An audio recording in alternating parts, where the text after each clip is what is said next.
Super Saravana ஸ்டோர்ஸ்ல December 16 இருந்து ஜனவரி 15 வரைக்கும் ஒவ்வொரு பிரான்ச்லயும் ஒரு கஸ்டமருக்கு ₹1,00,000 மதிப்புள்ள தங்க நகை பண்டிகை பரிசு.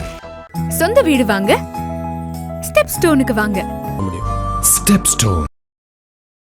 இப்போ நம்ம கவர்மெண்ட் வந்து ஏன் இவ்வளவு அடமெண்ட்டாக இருக்காங்கன்னு தெரியல. இப்போ நீங்கள் வந்து பார்த்தீங்கன்னா கேரளாவிலேருந்து வர்ற பஸ் வந்து கேரளா டிரான்ஸ்போர்ட் கார்பரேஷன் லிமிடெட் அப்படி தான் வருது. ஸோ இவங்க மட்டும் ஏன் வந்து தமிழ்நாடு அப்படின்ற பேர் அதில் வந்து ஆட் பண்ணுறதுக்கு இவ்வளோ ஹெசிடேட் பண்ணுறாங்க அப்படின்றது தெரியல. ஏன்னா வந்து ஸ்டேட் எக்ஸ்பிரஸ் அப்படின்னு தான் போகுது, வெளியில் போகும்போது அரசு போக்குவரத்து கழகம் அப்படின்னு தான் போகுது. ஸோ இது எந்த கவர்மெண்ட்டு அப்படின்ற ஒரு கொஸ்டின் இருக்குது. ஒன்று இவங்க சப்போஸ் வந்து திராவிடத்தை நம்ம வந்து கொஞ்சம் போஸ்ட் பண்ணணும். இப்போ என்ன சொல்கிறாங்க, திராவிட மாடல் 2.0 அப்படின்றாங்க. இதை நம்ம முன்னிறுத்தணும், தமிழ்நாடை வந்து மறைக்க பார்க்குறாங்களா அப்படின்னு மறைக்கணும்னு நினைக்கிறாங்களா? இல்லை அப்படின்னா $150 மில்லியன் அவங்க வந்து லோன் கொடுத்துருக்காங்க. இந்த லோன் வந்து பார்த்தீங்கன்னா இது எக்ஸ்டெண்டட், இது ஒரு 12 இயர்ஸ் கான்ட்ராக்ட். இது 1 வருஷம் 2 வருஷம் இல்லை, 12 இயர்ஸ் கான்ட்ராக்ட். இதனுடைய ஆப்ரேஷன் அண்ட் மெயின்டெனன்ஸ் யார்கிட்ட கொடுத்துருக்கோம்னா பிரைவேட், இந்த OHM. நாளைக்கு அங்கே லாஸ் ஆச்சுன்னா அது வந்து கரெக்டாக மக்கள் தலையில் தானே சார் வந்து. இல்லை, கண்டிப்பாக இதோட ரிஸ்க் நம்மக்கிட்ட தான் இருக்குது. தமிழ்நாடு கவர்மெண்ட்டு ஒரு ஸ்டெப் எடுத்து வச்சிருக்குது. இது எந்த அளவுக்கு சக்ஸஸ் ஆகுன்றது இது நம்ம போகிற போக்கில் நமக்கு தெரியும். சக்ஸஸ் ஆச்சுன்னா கண்டிப்பாக நம்ம அதை பாராட்டி தான் ஆகணும், அதில் மாறுபட்ட கருத்து இல்லை. ஆனால் என்ன நம்ம கொஸ்டின்னா, எதுக்காக இந்த ஆப்ரேஷன் மெயின்டெனன்ஸை நீங்கள் வந்து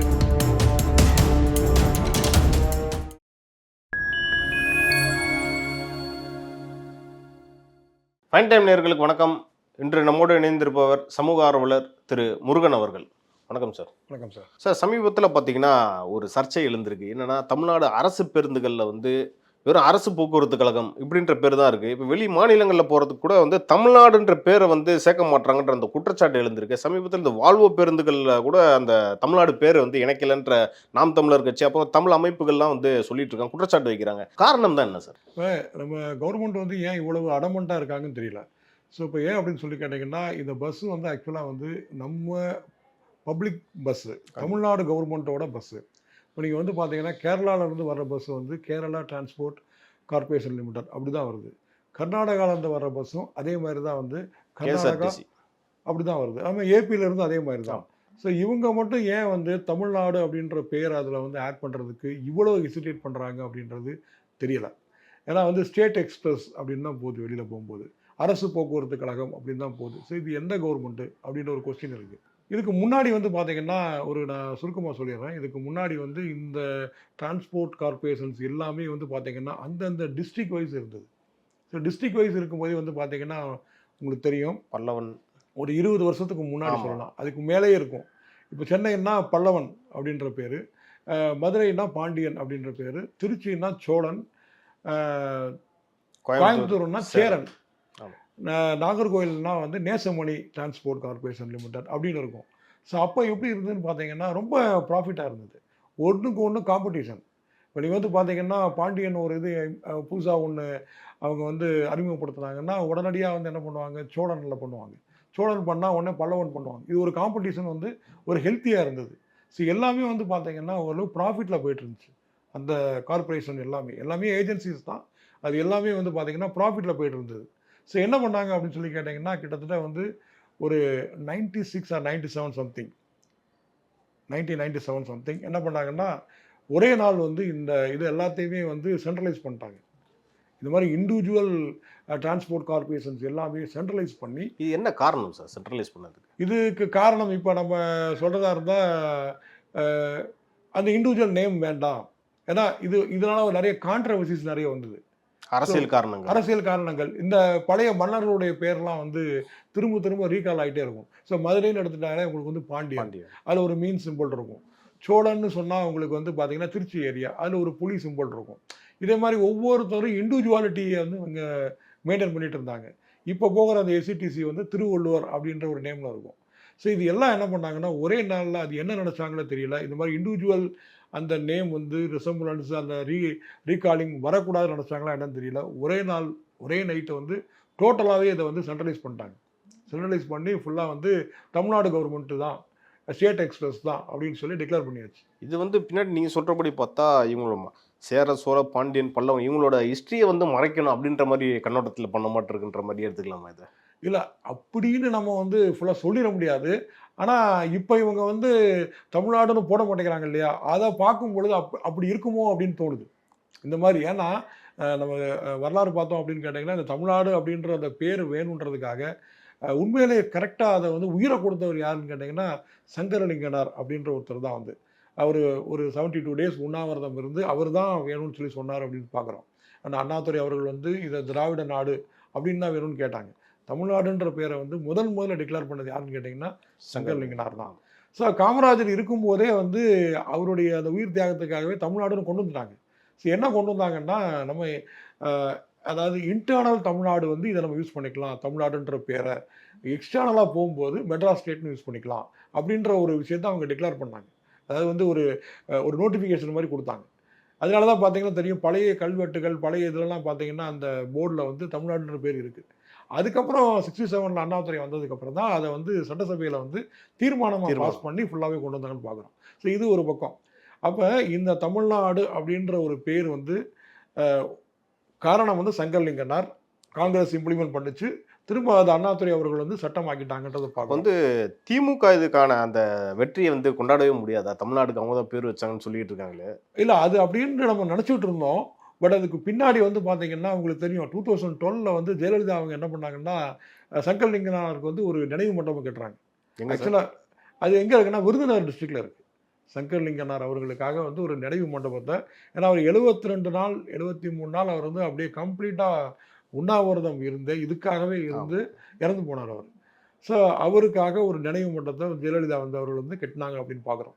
இப்போ இவருடைய பேர் கூட நமக்கு பார்த்தீங்கன்னா நம்முடைய சைல்ட்ஹுட்லாம் நமக்கு தெரியல. நம்முடைய பள்ளிக்கூடங்கள்லையோ கல்லூரிகள்லையோ இந்த சங்கரலிங்கனாரை பற்றி நமக்கு உண்டான ஒரு பெரிய பாடங்கள் இல்லை. அதெல்லாம் வந்து நமக்கு வந்து தெரியாமலே இருந்திருக்குன்றது நம்ம பார்க்குறோம். இது வந்து இந்த தவறை வந்து வெறும் திராவிடக்கம் பண்ணுச்சுன்னு தான் நம்ம சொல்ல முடியாது சார். திமுக மட்டும் இதை பண்ணுச்சுன்னு சொல்ல முடியாது இல்லை, ஏன்னா அதிமுகவும் ஆட்சி காலத்தில் இருந்துருக்காங்க. இல்லை அவங்க 2 பேர் தான் காரணம். இப்போ என்னன்னு கேட்டிங்கன்னா அந்த அந்த அந்த திராவிடம் அப்படின்றத 2 பேரும் வச்சுக்கிட்டாங்க, அவ்வளோதானே தவிர ஜெயலலிதா அவர்கள் முழுக்க அவங்க அந்த திராவிட பிரின்சிபலை ஃபாலோ பண்ணாங்கன்னா கிடையாது. ஏன்னா திராவிட பிரின்சிபலில் ஒரு வகை வந்து பார்த்திங்கன்னா நாத்திகமும் உள்ளே இருக்குது அதில். ஆனால் ஜெயலலிதா அவர்கள் டோட்டலாக அதில் வந்து டிஃப்ரெண்ட்டாக இருப்பாங்க. ஏன்னா அந்த கோவில்கள் விஷயத்துக்கெல்லாம் வந்து பார்த்திங்கன்னா டிஃப்ரெண்ட்டாக இருப்பாங்க. அதனால் திராவிட பிரின்சிபல் இப்போ நமக்கு என்ன சொல்லலாம்னா, அந்த திரா அப்படின்ற வேர்டை வந்து தமிழ் கிடையாது, சமஸ்கிருதம். அதாவது அந்த ஒலி வந்து திரா அப்படின்ற வார்த்தை தமிழில், இப்போ குரு அப்படின்னு ஹிந்தியில் இருக்குது, அந்த க்ரூ அப்படின்ற வேர்டு வந்து தமிழில் கிடையாது, த்ரா அப்படின்ற வேர்டு வந்து தமிழில் கிடையாது. அதனால் இந்த டாப்பிக்குள்ளே நம்ம ரொம்ப போகிறத விட இதுக்கும் தமிழுக்கும் சம்மந்தம் கிடையாது. அதை நம்ம ஸ்ட்ராங்காக சொல்ல முடியும். இந்த த்ரா அப்படின்ற வேர்டுக்கும் தமிழுக்கும் சுத்தமாக நமக்கு சம்மந்தம் கிடையாது அப்படின்றத நம்ம சொல்ல முடியும். இப்போ வந்து தமிழ்நாடுன்ற அந்த பேரை வந்து அரசு பேருந்தில் வைக்கிறதுல வந்து இவங்களுக்கு அப்படி என்ன பெரிய சிக்கல் இருக்குன்னு நினைக்கிறீங்க? இல்லை இதுதான் இப்போ ஏன்னு கேட்டிங்கன்னா 2 பக்கத்தில் நம்ம வந்து பார்க்க வேண்டியிருக்கு. ஒன்று, இவங்க சப்போஸ் வந்து திராவிடத்தை நம்ம வந்து கொஞ்சம் போஸ்ட் பண்ணணும். இப்போ என்ன சொல்கிறாங்க, திராவிட மாடல் 2.0 அப்படின்றாங்க. ஸோ இதை நம்ம முன்னிறுத்தணும். இப்போ தமிழ்நாடை வந்து மறைக்க பார்க்குறாங்களா அப்படின்னு மறைக்கணும்னு நினைக்கிறாங்களா? இல்லை அப்படின்னா இந்த ப்ரைவேட்டைசேஷன் நடந்துகிட்டு இருக்கு இப்போ. ஸோ அதில் வந்து அந்த கவர்மெண்ட் பாடியை அந்த கவர்மெண்ட் நேமை முன்னாடி கொண்டு வர வேண்டாம் அப்படின்னு நினைக்கிறாங்களான்றது தெரியல. கரெக்ட். நீங்கள் ப்ரைவேட்டைசேஷன் சொல்லும் போது தான் ஒரு விஷயம் கேட்கணும்னு நினைக்கிறேன். ஏன்னா வேர்ல்டு பேங்க் அந்த மேனேஜர் அந்த லோன் கொடுக்குறாருல, அவர் வந்து ரொம்ப பெருமைப்பட்டு பேசியிருக்காரு சார் தமிழ்நாடு டிரான்ஸ்போர்ட்டை பற்றி. அப்படியே அவ்வளோ இங்கே செழிப்பாக இருக்கா தமிழ்நாடு டிரான்ஸ்போர்ட்? இங்கே இல்லை சார், அதாவது வந்து வேர்ல்டு பேங்க்கில் அவங்க வந்து லோன் வாங்கியிருக்கிறாங்க. அதாவது வந்து பார்த்தீங்கன்னா நிறைய வந்து எலக்ட்ரிக் பஸ்ஸஸ் வந்து வாங்கியிருக்கிறாங்க. அது எலக்ட்ரிக் பஸ்ஸஸ் வந்து OHM குளோபல் மொபிலிட்டி அப்படின்றவங்க அதை ரன் பண்ணுறாங்க. தாழ்த்தள பேருந்து அப்படின்னு சொல்லி பார்க்குறோம். இது வந்து பார்த்தீங்கன்னா வேர்ல்டு பேங்க்கில் வாங்கியிருக்கிறாங்க. அந்த வேர்ல்டு பேங்க்கோடைய அந்த ஒரு டிரான்ஸ்போர்ட்டு சப்போர்ட்டிங் மேனேஜர் அவர் தான் வந்து ஒரு பேசியிருக்கிறார், ஒரு அறிக்கை கொடுத்துருக்கிறார். என்ன அறிக்கை கொடுத்துருக்காங்கன்னா, அவருடைய பேர் வந்து ஜெரால்டு ஆலிவர் அப்படின்ட்டு. ஸோ அதாவது ஒரு அவார்டு வாங்கியிருக்கிறாங்க. ஸோ இது ஒரு நல்ல ஒரு பாராட்டக்கூடிய ஒரு விஷயந்தான். ஆக்சுவலாக வந்து நம்ம MTC வந்து ஒரு அவார்டு வாங்கியிருக்குது. அதாவது the best transport in cities அப்படின்னு சொல்லி ஒரு அவார்டு வாங்கியிருக்கிறாங்க. ஸோ இது யார் அவார்டு கொடுத்துருக்காங்க அப்படின்னு கேட்டிங்கன்னா, ministry of the home and urban affairs தான் கொடுத்துருக்குறாங்க.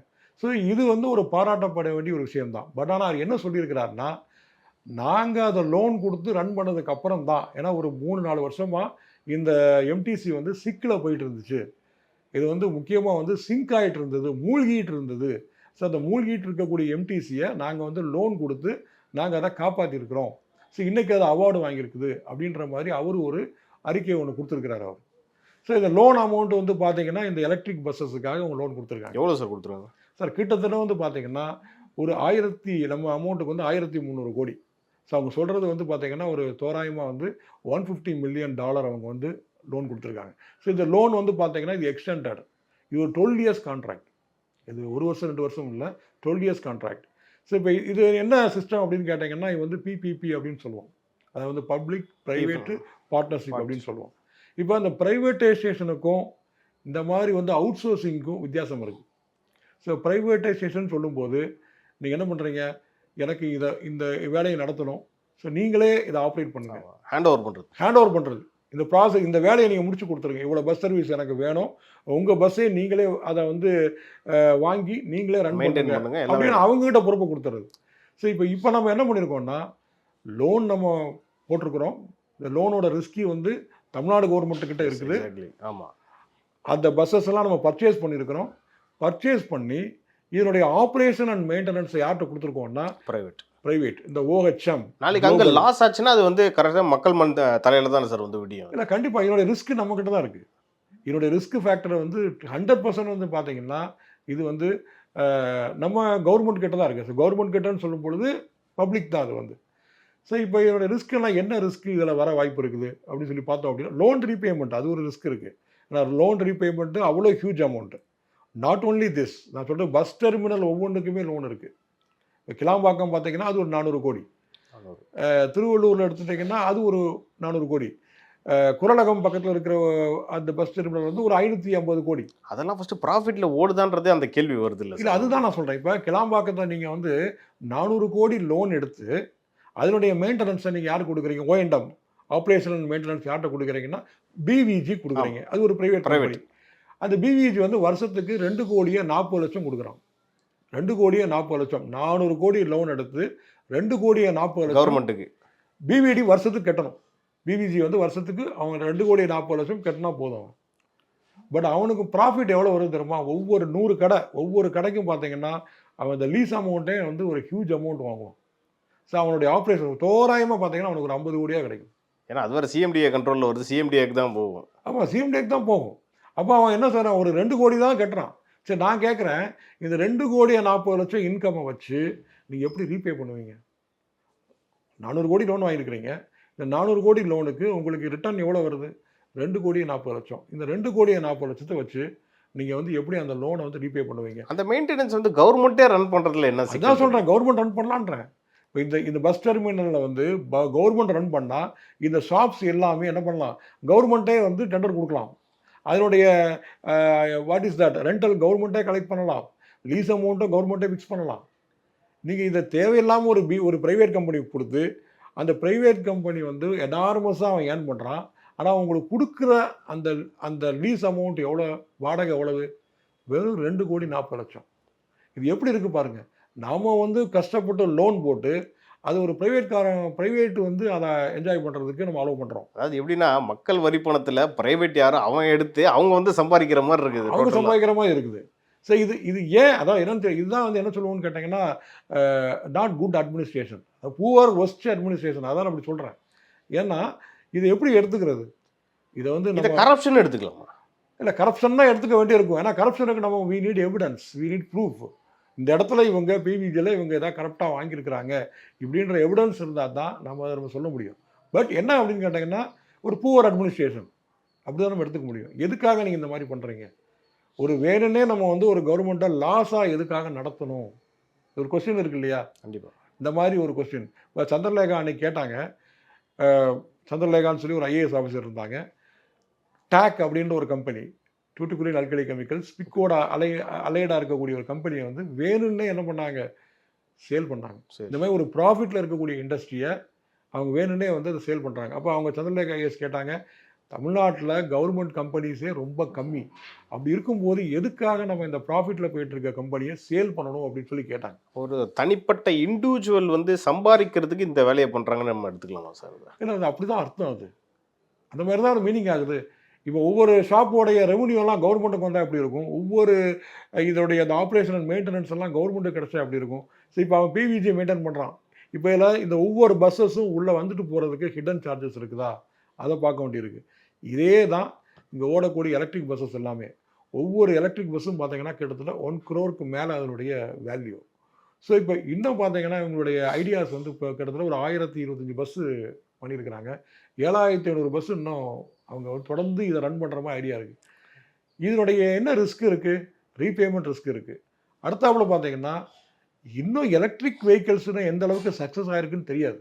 எலக்ட்ரிக் காரே நம்ம ஒரு 5 வருஷம் அதை வச்சுருந்தாதான் இப்பதான் லான்ச் ஆயிருக்கு, கொஞ்சம் லான்ச் கொஞ்சமா ஆயிருக்கு. இன்னும் யாரும் பப்ளிக்கே நான் வாங்கிட்டு இருக்கிறாங்க, அவ்வளோதான். இதனுடைய ரிசல்ட் எந்த லெவலில் இருக்குன்றது ஆஃப்டர் 5 years தான் நமக்கு தெரியும். அட்வான்டேஜ்லாம் இனிமே தான் தெரியும். இனிமே நமக்கு தெரியும். இப்போ இதோட ரிஸ்க் வந்து இருக்கு. கிட்டத்தட்ட இதனுடைய வாரண்டி அவன் 15 years கொடுத்துருக்கான். பட் இருந்தாலும் இதனுடைய ஒரு பேட்டரி பார்த்தீங்கன்னா கிட்டத்தட்ட 40 lakhs ஆகுது. ஸோ இது யார் பொறுப்பு ஏற்றுக்குவா? ஏன்னா இன்னொரு விஷயம் சொல்றாங்க, பேட்டரி யூஸ் பண்றப்போ நமக்கு வந்து பொல்யூஷன் கம்மியாகுது அப்படின்ற ஒரு விஷயமும் இருக்குல்ல சார்? இல்லை, அதெல்லாம் ஹெல்த்தி தான் சார். நான் என்ன சொன்னேன், நீங்கள் மெயின்டைன் பண்ண வேண்டியதானே. நீங்கள் லோன் எடுத்து நீங்கள் அதோடைய கான்ட்ராக்ட், ஏன்னா உங்ககிட்ட நல்ல இன்ஃப்ராஸ்ட்ரக்சர் இருக்குது. இல்லை கவர்மெண்ட்டால் அது பண்ண முடியாது அப்படின்லாம் கிடையாது. அதை கவர்மெண்ட்டே பண்ணலாமே. கவர்மெண்ட் பண்ணும்பொழுது உங்களுக்கு டீசல் ஃபியூலோடைய எஃபிஷியன்சி இல்லையா, அதோடைய செலவினங்கள் உங்களுக்கு குறையுது.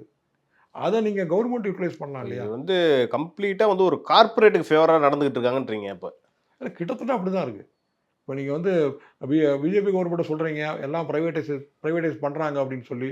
இப்போ நீங்களும் அந்த மாதிரி தான் பண்ணிட்டு இருக்கிறீங்க. ஸோ அப்போ அந்த தமிழ்நாடுன்ற அந்த அரசு பேருந்து இல்லாத காரணம் நம்ம இதை அப்படி கனெக்ட் பண்ணிக்கலான்றீங்களா சார்? இப்போ இல்லை, இதுக்கு ஏன்னா இது உங்கள் இது இல்லையோன்னு சொல்ல தோணுது. இப்போ நீங்கள் வந்து ஆக்சுவலாக பிபிபி தான் பப்ளிக்கோடைய பார்ட்டிசிபேஷன் இருக்குது. ஏன்னா அதுல இருக்கு சார், அரசு போக்குவரத்து கழகம் தானே. அதில் தமிழ்நாடுன்னு போடுறதுக்கு என்ன பிரச்சனைன்ற? அது தமிழ்நாடுன்னு போடுற அப்படி சொல்ல போனால் நீங்கள் சொன்ன மாதிரி சீமான் அவர்கள் கட்சியில் போராட்டம் பண்ணுற மாதிரி நீங்கள் தமிழ்நாடுன்ற பேரை மறைக்கிறதுக்காக பண்ணுறீங்களா அப்படின்னு ஒரு கொஸ்டின் இருக்குது. ஏன்னா இது ஒரு இவ்வளவு அடமெண்ட்டாக இருக்க வேண்டிய அவசியம் இல்லை. அதாவது எனக்கு தெரிஞ்சு பார்த்தீங்கன்னா முன்னாடி அமைச்சர் அவங்க சொன்ன தகவல் என்னென்னா, அது ஸ்பேஸ் வந்து ஆக்குபை பண்ணுது தமிழ்நாடு அப்படின்றது. இது ரீசன் ஏற்றுக்கவே முடியல. டிஎன்னு போட்டுடலாம் இல்லையா? இல்லை நீங்கள் அந்த ஃப்ரண்ட்டில் வந்து தமிழ்நாடுன்னு நீங்கள் எழுதலாம், அதில் ஒன்றும் தப்பு இல்லையே. வந்து இல்லைன்னா நான் சொல்கிறேன், மேலே தமிழ்நாடுன்னு போட்டு கீழே அரசு போக்குவரத்து போட்டுட்டா அது சஃபிஷியண்டாக இருக்குமே ஸ்பேஸ். அந்த மாதிரி பண்ணிட்டு போகலாம். ஸோ அது ஏன் அவங்க அப்படி பண்ணுறாங்க அப்படின்னு தெரியல. அது வந்து இதை அவங்க ஆக்சுவலாக இது ஒரு மெயின் ஒரு இஷ்யூ. அது வந்து நம்மளுடைய ஐடென்டிஃபிகேஷன் இல்லையா? நம்ம வெளியில் ஒரு நம்முடைய பேருந்து ஸ்டேட்டுக்கு போகுதுன்னா இது ஏன் அந்த ஸ்டேட்டோட நேமை போடுறதுக்கு தயங்குறாங்க அப்படின்னு ஒரு கொஸ்டின் வரும். ஸோ அதனால் அதெல்லாம் வந்து பார்த்தீங்கன்னா இப்போ ரூலிங் கவர்மெண்ட் யோசிச்சு பார்க்கணும். ஏன்னா எலெக்ஷன்ஸ் வேறு இருக்குது, 3 மாதம் தான் இருக்குது. ஏன்னா பொங்கல் வேறு வந்துருச்சு சார். இன்னொரு விஷயம் என்ன சொல்கிறாங்கன்னா, இப்போ ஒரு மாவட்டத்துலேருந்து இன்னொரு மாவட்டத்துக்கு போகிற பஸ்ஸை கூட ப்ரைவேட்டு இயக்க போகிறதா அப்படின்னு சொல்கிறாங்க. அது இன்னும் தகவல் வந்து அஃபிஷியலாக வரல. இது வந்து பேசப்படுது தான். இப்படி நடக்குமா சார்? வாய்ப்பு இருக்கா சார்? சார் அதாவது இது எப்படின்னா ஒரே நாளில் நடக்காது, கிராஜுவலாக கொஞ்சம் கொஞ்சமாக நடக்கும். இப்போ இந்த வால்வோ பஸ்ஸஸ் வாங்கியிருக்கிறாங்க. இப்போ இதை வந்து இப்போ இதில் கொஞ்சம் சக்ஸஸ் ஆகிருக்குது. லோன் தான் எல்லாமே. ஸோ இப்போ நீங்கள் லோன் வாங்கி இந்த மாதிரி ப்ரைவேட்டாக நீங்கள் ஆப்ரேட் பண்ண ஆரம்பிச்சிட்டிங்கன்னா அடுத்தது வந்து இப்போ கவர்மெண்ட் என்ன ரன் பண்ணுது ஆக்சுவலாக. இப்போ நீங்கள் இன்னும் பார்த்தீங்கன்னா நம்ம தமிழ்நாடு ஃபுல்லாகவே ரூரல் ஏரியாஸ் எவ்வளவோ இருக்குது. அங்கெல்லாம் வந்து பார்த்தீங்கன்னா இன்னும் அந்த ரிமோட் பிளேசஸுக்கும் அந்த பஸ்ஸு போயிட்டுருக்கு. பழைய பஸ்ஸாக இருந்தாலும் அந்த பஸ் வந்து போயிட்டு தான் இருக்குன்னு பார்க்குறோம். இப்படி நீங்கள் ப்ரைவேட்டைஸ் பண்ணும் பொழுது இவங்க அதெல்லாம் ஆப்ரேட் பண்ணுவாங்களா? அந்த இடத்துக்குலாம் போவாங்களா? ஸோ ரோட்ஸ் இப்போ தாழ்த்தள பேருந்து இப்போ வந்திருக்கு பார்த்தீங்கன்னா, தாழ்த்தள பேருந்து இதுக்கு கிரவுண்ட் கிளியரன்ஸ் வந்து பார்த்தீங்கன்னா ரொம்ப கம்மி. ஆக்சுவலாக தாழ்த்தள பேருந்து வந்து நாம் வந்து ட்ராவல் பண்ணுறதுக்கு நல்லாயிருக்கும். ஒரு கார் ஆகட்டும் எல்லாத்துக்குமே நம்ம ஹையர் இல்லை, ஏன்னா வயசானவங்க ரொம்ப ஈஸியாக ஏறுறதுக்கு அது ஈஸியாக இருக்குது. நம்ம அதெல்லாம் நம்ம பாராட்ட தான் செய்யணும். அந்த தாழ்த்தள பேருந்துன்றது உங்களுக்கு ஸ்டெப்ஸ் வந்து ஈஸியாக இருக்கும். சப்போஸ் ஃபிசிக்கலி சேலஞ்சு பீப்புளுக்குலாம் அந்த ஸ்டெப்ஸில் ஏறுறதுக்கு நல்லாயிருக்கும். அதில் மாற்று கருத்தில். இந்த பஸ்ஸை பொறுத்த வரைக்கும் பார்த்தீங்கன்னா தமிழ்நாடு கவர்மெண்ட்டு ஒரு ஸ்டெப் எடுத்து வச்சுருக்குது. இது எந்த அளவுக்கு சக்ஸஸ் ஆகுன்றது இது நம்ம போகிற போக்கில் நமக்கு தெரியும். சக்ஸஸ் ஆச்சுன்னா கண்டிப்பாக நம்ம அதை பாராட்டி தான் ஆகணும், அதில் மாறுபட்ட கருத்து இல்லை. ஆனால் என்ன நம்ம கொஸ்டின்னா, எதுக்காக இந்த ஆப்ரேஷன் அண்ட் மெயின்டெனன்ஸை நீங்கள் வந்து அவுட் சோர்சிங் கொடுத்துருக்கீங்க?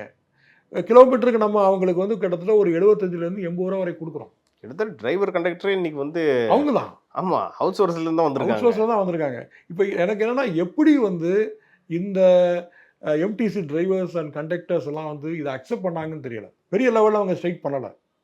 ஏன்னா அவங்களுடைய பிரச்சனையே நிறைய இருக்குது.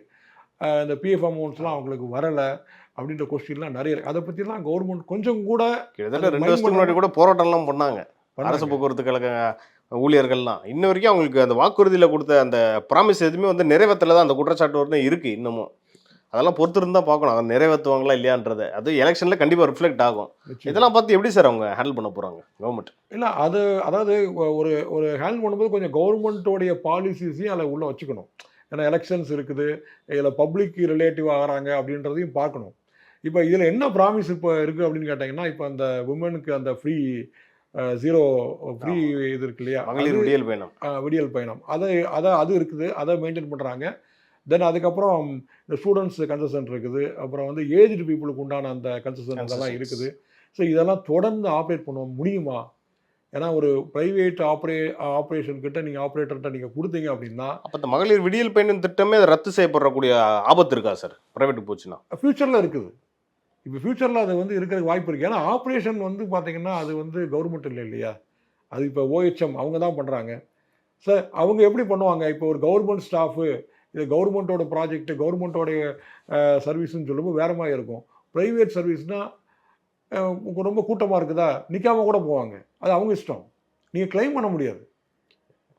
நீங்கள் ஒரு கவர்மெண்ட் பஸ்ஸுனால் ஏன் நீங்கள் நிற்கலான்னு சொல்லி நீங்கள் கேட்கலாம். ஒரு ப்ரைவேட் பஸ்ஸு அப்படின்னு சொல்லும்போது நீங்கள் வந்து ரொம்ப ஒரு ஒரு உமன் காலேஜ் இருக்குது, ஒரு கேர்ள்ஸ் ஸ்கூல் இருக்குது, நிறைய கூட்டம் இருக்குது, கிட்டத்தட்ட பிரைவேட் ஆம்னி பஸ் மாதிரி ஆயிரும்ன்றீங்க. அந்த மாதிரி தான் அந்த ரிஸ்க் அப்படி தான் இருக்குது. நீங்கள் ப்ரைவேட்டைஸ் பண்ணும் பொழுது நீங்கள் எப்படி உங்களுடைய ஸ்கீம்ஸ் எல்லாம் நீங்கள் வந்து எதிர்பார்க்க முடியும்? இந்த மாதிரி வேலிட் ஸ்கீம்ஸ்லாம் உங்களால் எதிர்பார்க்க முடியாது, ரிஸ்க் இருக்குது. பொறுத்திருந்து பார்ப்போம் இந்த போக்குவரத்து கழகங்கள் வந்து எப்படி செயல்படுத்துன்றதை. ஓகே சார், உங்கள் நேரத்துக்கும் கருத்துக்கும் நன்றி சார். தேங்க்யூ சார், நன்றி.